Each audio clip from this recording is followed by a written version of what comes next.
جنہوں نے 20 سے 25 سال یہاں کے عوام کی خدمت میں دیے ہیں اور وہ بھی قلیل تنخواہ کے ان عارضی ملازمین کو جو آئے روز اپنی جانوں کا نذرانہ پیش کر رہے ہیں. میں نے کل کی مثال آپ کو پیش کی باقی اسٹیڈیم کی. اس طرح کے کئی واقعات ہمارے محکموں میں ہوئے. جیسے اگر میں اس بات کی وضاحت کروں, محکمہ پی ایچ کی بات کریں گے, فارسٹ ایگریکلچر کی بات کریں گے, خاص کر محکمہ بجلی کی بات کریں گے. ہمارے ڈیلی ویجرز کیجول لیبرز تڑپ تڑپ کے بجلی کے کھمبوں پہ جان دیتے ہیں اور عمر بھر کے لیے ناکارہ ہو جاتے ہیں. کیوں سرکار نے آنکھیں بند کر کے رکھی ہے؟ کیوں یہاں کے پولیٹیکل سسٹم نے آنکھیں بند کر کے رکھی ہے؟ ہمیں امید تھی شاید 2015-2019 کے بعد حالات بدلیں گے. اگر نئے کشمیر کا نعرہ لگایا تو شاید یہاں کا ڈیلی ویجر, یہاں کی ڈیلی ویجر کی زندگی اور اس کی فیملی کی زندگی وہ بھی بدل جائے گی. لیکن افسوس اس بات کا ہے, معاملہ جو کا تو ہے. مرکزی سرکار میں بیٹھی بی جے پی کی سرکار, بی جے پی جو یونٹ یہاں پہ ہے جموں کشمیر میں, انہوں نے ایک کمیٹی تشکیل دی ڈیلی ویجرز کے حوالے سے.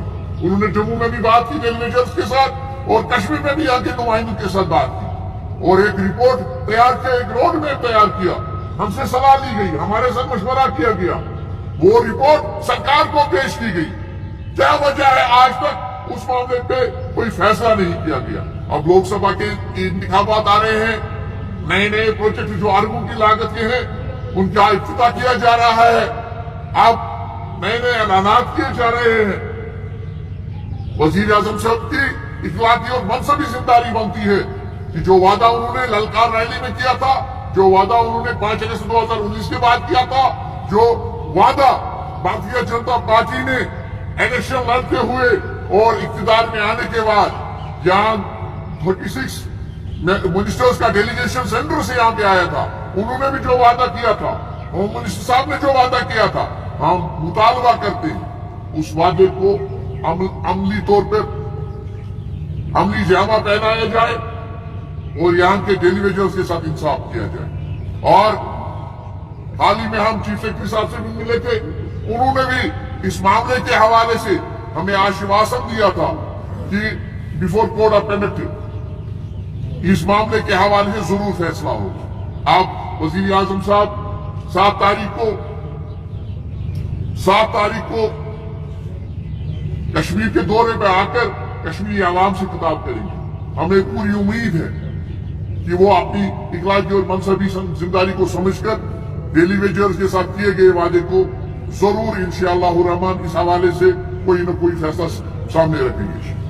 اور اگر اس حوالے سے کوئی فیصلہ سامنے نہیں آیا تو Kashmir P H joint employees association کی قیادت نے یہ فیصلہ کر دیا ہے 9 مارچ کو ہم چیف انجینئر آفس کے سامنے پرامن احتجاج کریں گے اور مرکزی سرکار اور یوٹی کی سرکار کو, یہاں کی گورنر انتظامیہ کو کیے گئے وعدوں کے حوالے سے آگاہی دلائی جائے گی. اگر اس کے بعد بھی ہمارے معاملات اور مطالبات کو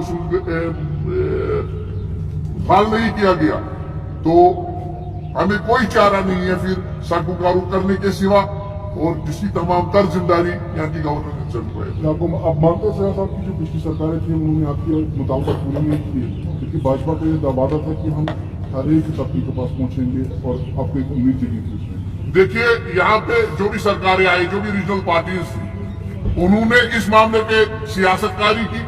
اس کے بعد بھاجپا نے نعرہ لگایا تھا کہ ہم یہاں پہ نئے کشمیر کا آغاز کریں گے, لیکن جب ڈیلی ویجرز اور کیجول لیبرز کی بات آئی تو اس معاملے میں بھی انہوں نے وہی ٹال مٹول پالیسی اختیار کی, وہی روایتی پالیسی اختیار کی جو یہاں کے ریجنل پارٹیز نے کی. ہمیں کوئی فرق محسوس نہیں ہو رہی ہے. یہ دعویٰ کر رہے ہیں کہ ہم نے منیمم ویج ایکٹ میں آپ کو لایا, کیا 311 روپیہ منیمم ویج ایکٹ ہے؟ لداخ اسی جموں کشمیر کا ایک حصہ کل تک تھا, آج یوٹی میں ہے, وہاں پہ 225 روپے کو بڑھا کے 450 روپیہ کر دیا گیا ان سیکولنٹ کے لیے, اور سیکولنٹ کے لیے وہاں پہ 650 روپیہ کر دیا گیا.